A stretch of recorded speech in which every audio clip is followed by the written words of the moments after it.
Global warming has fast become the issue of the 21st century. Today, it is widely accepted that global warming is happening, and that indeed we are a major cause.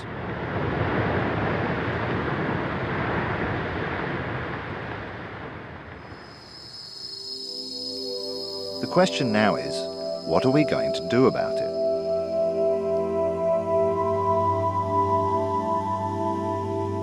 New technologies are being developed and put into place across the world. Even your cup of eco-friendly coffee might be helping to reduce emissions. However, when you consider that emissions caused by deforestation in developing countries now account for around 12% of the total global emissions of greenhouse gases each year, it becomes clear that many vital issues still need to be addressed. We have known for some time that the forests are the lungs of the planet, cleaning carbon dioxide from the atmosphere and emitting life-giving oxygen. They are a vital part of the process of life on Earth.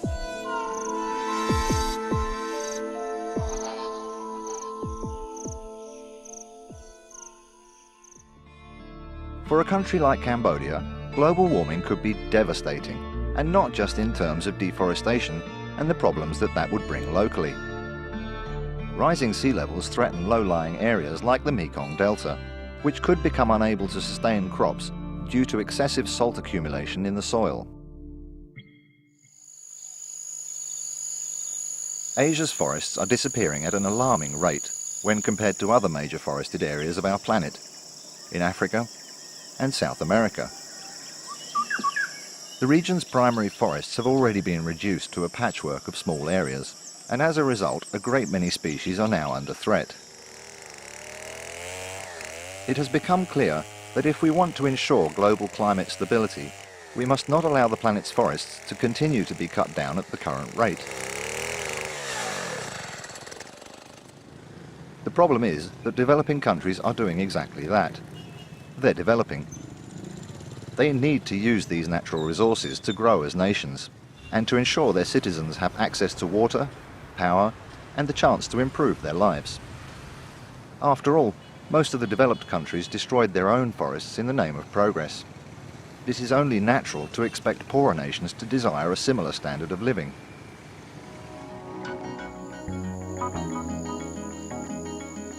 The deforestation of developed countries was disastrous for the environment and often for the people. These countries have spent years and billions of dollars to rehabilitate degraded forests in an attempt to reverse the damage done by the unmitigated pursuit of growth. One alternative being proposed is REDD, which stands for Reduced Emissions from Deforestation and Forest Degradation. In 2007, an agreement was reached at the United Nations Framework Convention on Climate Change in Bali on the urgent need to take further meaningful action to reduce emissions from deforestation and forest degradation. What is emerging is a rather complex process that will depend heavily on the future of the global carbon regime, as well as the ability to show that such projects are possible on the ground. The Prey Long Forest in Cambodia is one potential site for a future REDD project.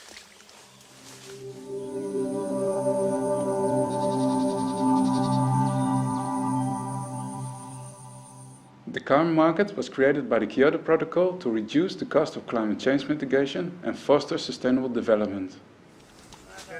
Projects in developing countries which reduce greenhouse gas emissions can sell carbon credits to companies or individuals willing to offset their emissions. The REDD mechanism aims at using carbon finance to reduce deforestation and enhance forestry projects. REDD credits are currently available in the voluntary carbon market and might be included in the Clean Development Mechanism after 2012. Through REDD, countries like Cambodia that still have large areas of forest remain could earn money through the carbon market by protecting these resources rather than exploiting them. REDD is, in essence, a very simple idea, but extremely complex to implement.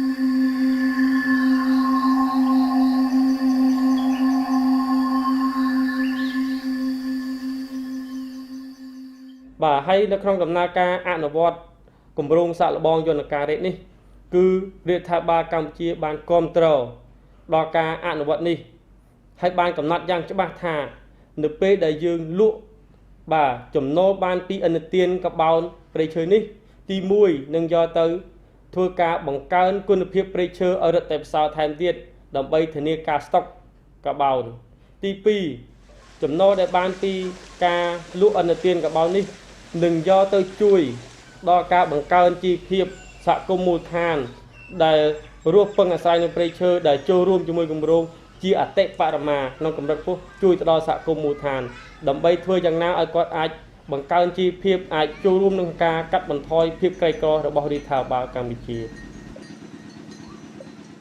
បើយើងពិនិត្យជារួមទៅលើការអនុវត្តសហគមន៍ព្រៃឈើនៅប្រទេសកម្ពុជាគឺមានសក្តានុពលខ្ពស់សម្រាប់ការអនុវត្តនៅយន្តការកាត់បន្ថយការសាយភាយអូស្មန်ផ្ទះកញ្ចក់ពីការបាត់បង់ព្រៃឈើនិងភាពរិចរិលនៅព្រៃឈើបាទអុយសហគមន៍នៅក្នុងប្រទេសកម្ពុជានេះមានការចូលរួមយ៉ាងផុសផុសពីសហគមន៍មូលដ្ឋានដែលរស់នៅក្បែរឬក្នុងព្រៃបាទមកដល់បច្ចុប្បន្ននេះសហគមន៍ព្រៃឈើនៅក្នុងប្រទេសកម្ពុជាមានប្រមាណជិត400សហគមន៍ព្រៃឈើដែលមានស្ថិតនៅលើផ្ទៃដីប្រមាណជា 360,000 ហិកតាព្រមទាំងផ្ដល់នូវផលប្រយោជន៍ដល់សហគមន៍មូលដ្ឋានដែលគាត់ខំចំណាយពេលវេលាចំណាយពលកម្មដើម្បីការពារព្រៃឈើដើម្បីការពារជីវៈចម្រុះបាទអញ្ចឹងជាឱកាសមួយមិនត្រឹមតែគាត់ទទួលបាននៅផលប្រយោជន៍ប្រើប្រាស់ជាប្រពៃណីទេប៉ុន្តែគាត់ទទួលបាននៅផលប្រយោជន៍បន្ថែមពីការលក់ឥណទានកបោននេះដែលមានរយៈពេលវែងបាទដែលជាកត្តាមួយសំខាន់ The Royal Government of Cambodia recently finalised their National Forest Programme, which is a plan to manage the kingdom's forest resources over the next 20 years. A major part of the National Forest Programme is to identify which forests are of most importance to the country, and potential income from REDD is seen as a significant part of the overall plan. There are several possible approaches to REDD which depend on individual country circumstances. For Cambodia, the national approach is being recommended. This allows for several projects to come under a national program which would help to avoid what is called leakage. Leakage is where you may successfully protect one area only to find that deforestation has simply moved elsewhere, so the net effect is absent. Calculating the carbon value of a particular area is very complex and dependent on many factors. To calculate the potential REDD value of a forest, we need to understand both the carbon content of that forest and also the deforestation rate in that area. This will allow us to have a baseline from which we can start. Simply put, if the government can reduce that deforestation rate, that will reduce emissions, and that difference can then be sold as carbon credits. How much of the forest are they using on a daily basis? How much REDD will need a great deal of capacity building and accurate monitoring to make sure that there's no leakage into the surrounding areas. Degradation is also very difficult to monitor, as opposed to deforestation, which can be seen more clearly from satellite images. For example, in Indonesia, forest cover is estimated to be declining by about 6% annually. 2/3 of that is from forest degradation and only 1/3 is from deforestation. Today, Prey Long is divided up into several concession areas. The proposed REDD project would take over 3 of these concessions, totalling over 500,000 hectares. This would include a core area of 283,000 hectares that is of most importance to biodiversity, 188,000 hectares for a community forestry programme, and protection for an area of 45,000 hectares that connects the core area to the Mekong River. While it's far too early to provide accurate figures for the money this could generate, conservative estimates put it at between $12 and $18 million annually. Yes.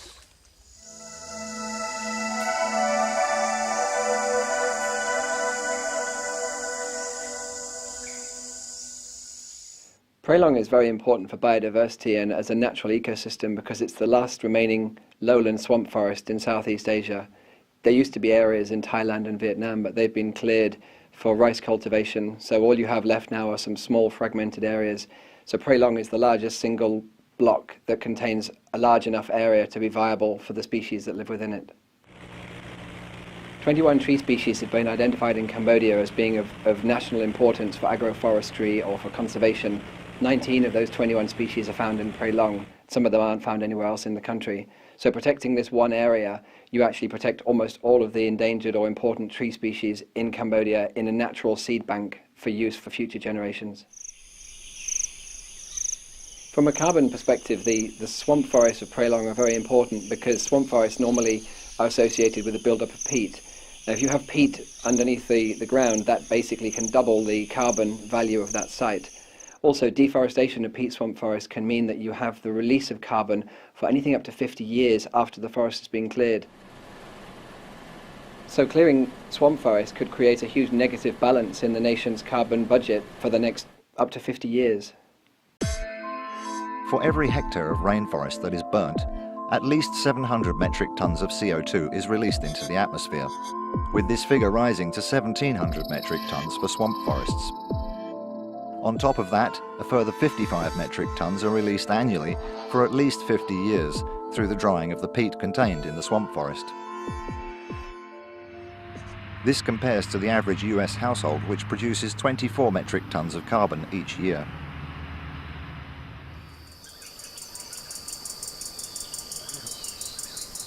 Calculating the carbon value of each type of forest requires data from trees and plants above ground, as well as information on the carbon stored below ground in roots and dead plant material.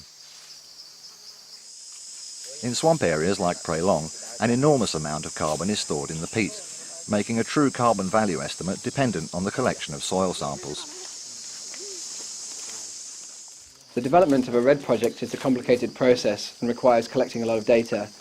A team from Conservation International joined a botanical team from University of Copenhagen and the Cambodian Forestry Administration on a 10-day expedition into Prey Long to collect this data. 25.5. The expedition into Prey Long had two purposes. One was a biological survey to assess the plant and animal species found in the area.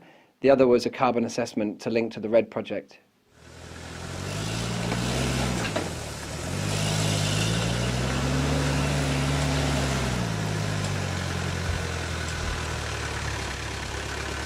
Because of the grueling 3-day journey to reach the swamp forests of Prey Long, there have been very few expeditions to this extremely remote area.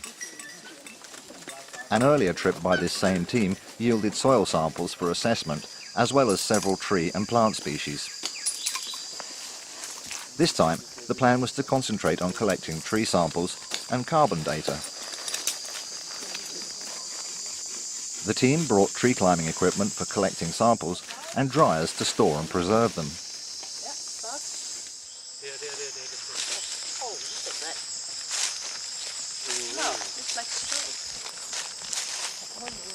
That's the mealy bug.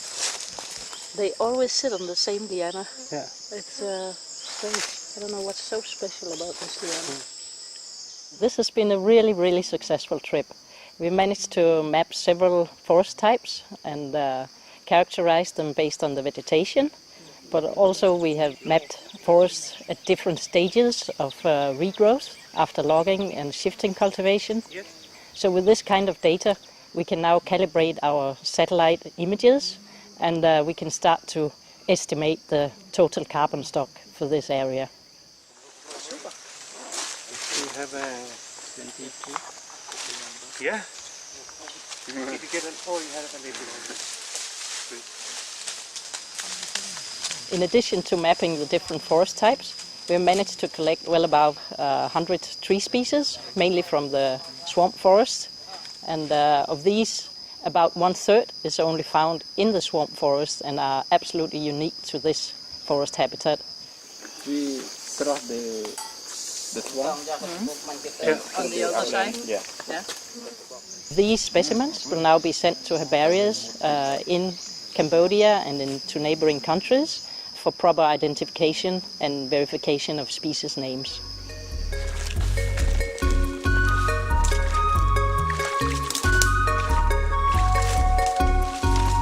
The swamp forest is not the easiest place to conduct a survey, as the team discovered.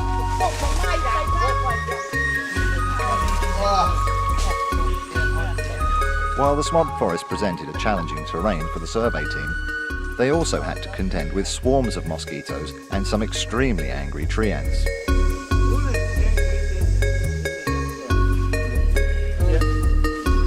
There are also some rather more dangerous inhabitants. One of the dangers working here in the swamps, we were sitting here having lunch. Shortly after, we discovered this snake lying here about one meter behind me. It's one of the pit vipers, quite common here in the swamps.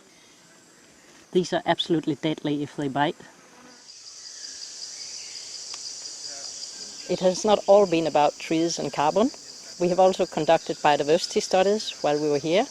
We have recorded lots of different animals visiting the swamps, the tracks of elephants and banting and bears.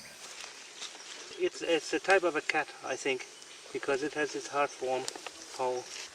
Of special interest is that the Conservation International team managed to record not less than 5 different turtles from the area, all of which are endangered. That tells something about just how important this forest area is for wildlife conservation in Cambodia. ក្រុមស្រាវជ្រាវរបស់អង្គការអភិរក្សអន្តរជាតិបានសហការជាមួយនឹងរដ្ឋបាលព្រៃឈើបានចុះស្រាវជ្រាវនៅក្នុងតំបន់ព្រៃឡង់ក្នុងគោលបំណងដើម្បីធ្វើការសិក្សារកវត្តមានរបស់សត្វអណ្ដើកនិងកន្ទីមួយចំនួននៅក្នុងតំបន់ព្រៃឡង់ការស្រាវជ្រាវរបស់ក្រុមយើងខ្ញុំគឺយើងបានធ្វើការដាក់លបនៅតាមបឹងត្រពាំងនិងស្ទឹងមួយចំនួនហើយលបរបស់យើងមានដាក់នុយដើម្បីតាក់ទាញសត្វអណ្ដើកឲ្យចូលមកហើយក្រុមយើងខ្ញុំបានធ្វើការឆែកជារៀងរាល់ព្រឹកនិងពេលល្ងាចដើម្បីជៀសវាងមានអណ្ដើកឬកន្ធាយចូលអាចនឹងងាប់ករណីមានភ្លៀងធំនៅពេលយប់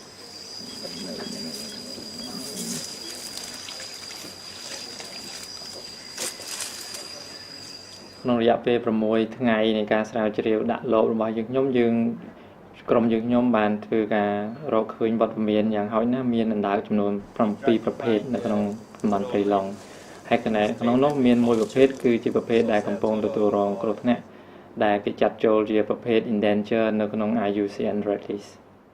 For this trip we tried to looking hard for the Asian list total Cyclamis olhamii, but it's good we got these 2 total. ក្នុងការស្រាវជ្រាវនោះក៏ក្រុមយើងបានរកឃើញនៅដែនជើងសត្វដំរីយ៉ាងច្រើននៅក្នុងតំបន់ព្រៃឡង់ហើយក្នុងនោះយើងបានរកឃើញដែននៃសត្វខ្លាឃ្មុំដែននៃសត្វភេនិងដែនជើងមួយចំនួននៃខ្លាត្រីការសម្ភាសន៍ជាមួយប្រជាជនមួយចំនួនបានអះអាងថាមានវត្តមាននៃសត្វក្រពើភ្នំនៅក្នុងតំបន់ព្រៃឡង់ផងដែរ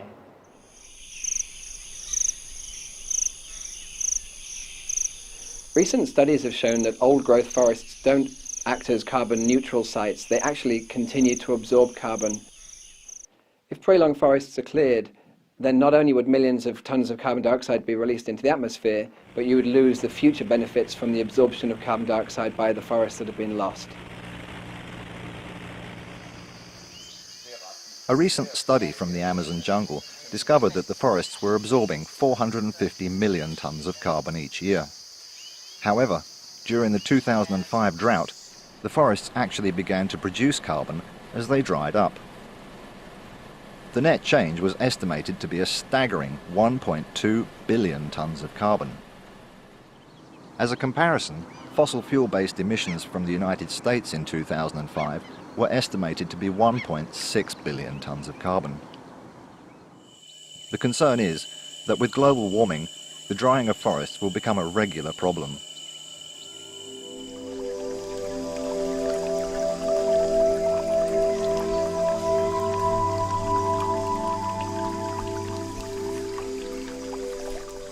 Many important natural wetlands around the world have been cleared and drained for agricultural and other purposes. It's only now that the countries are beginning to understand the implications of these actions. In the 80s and 90s, the Chinese government spent millions of dollars draining wetlands for agricultural purposes, but then they realized the implications of their actions because there were droughts and there was floods downstream that affected a lot of communities.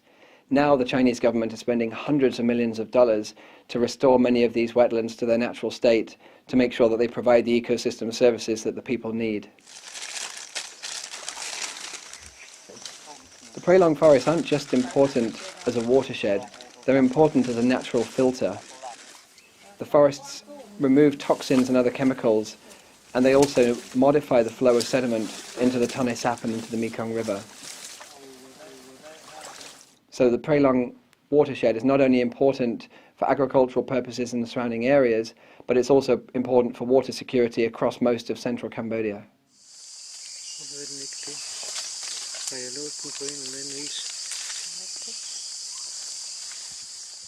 So the whole idea is that now we can combine the two data sets, the one on carbon and the one on biodiversity, and if we overlay the maps of carbon-rich forest with a map of biodiversity-rich forest, we can provide the Cambodian government with a powerful tool for forest conservation planning in the future. And of course, if we can design a forest carbon project, which is not only to the benefit of the climate, but also to the benefit of biodiversity conservation, that would be perfect. More than 250,000 people live in and around the core area of Prey Long, and more than 700,000 people live within 10 kilometres. Local villagers collect resin, building materials, medicines and foods from the forest. The forest is an integral part of their culture and spiritual life, and many depend upon these natural resources for their livelihoods. REDD by itself was not aimed at reducing poverty. There are communities living next to and often depending on these forests, so if we don't involve them, REDD projects cannot be sustainable. In this sense, REDD has to work both on protecting the natural forest as well as alleviating poverty. A big question surrounding REDD is how to effectively monitor the forests that are being protected. While it requires direct protection on the ground and management both locally and from central government, it also requires regular monitoring of satellite images to ensure that it is truly effective. To fully develop REDD projects in Cambodia, it will require considerable capacity building. Okay. Good. The recent National Forest Programme acknowledges the need for capacity building at all levels, from education in universities to government ministries, and of course at the local level. It is hoped that with the assistance of the Forestry Administration, the Cambodian forestry sector can be far more beneficial to the country in general and be exploited in a manner that ensures these natural resources are available long into the future. Today, we are spending huge sums of money to replant and rehabilitate previously forested areas. So why are we not trying to do more to protect what little remains of the existing forests? Old-growth forest is far better for reducing carbon emissions, and it also provides a much more effective way to preserve biodiversity for the future. Prey Long appears to be the ideal place to implement a REDD project due to its enormous carbon stocks, its incredible diversity of wildlife, its benefits to the local communities, and as a major watershed in Cambodia. Considering the high value in terms of both biodiversity and carbon content, a REDD project for Prey Long would also have an excellent chance of receiving the gold standard from the Climate, Community and Biodiversity Alliance, or CCBA. CCBA provides an internationally accepted set of standards to judge carbon projects, giving potential investors a clear idea of how effective particular projects are. Additionally, a REDD project for Prey Long would help to avoid further ecological and biological losses from the country's lowland evergreen forest and to conserve the unique swamp forests. REDD also has the potential to provide socio-economic development to local communities and at the same time preserve the forests upon which their livelihoods depend.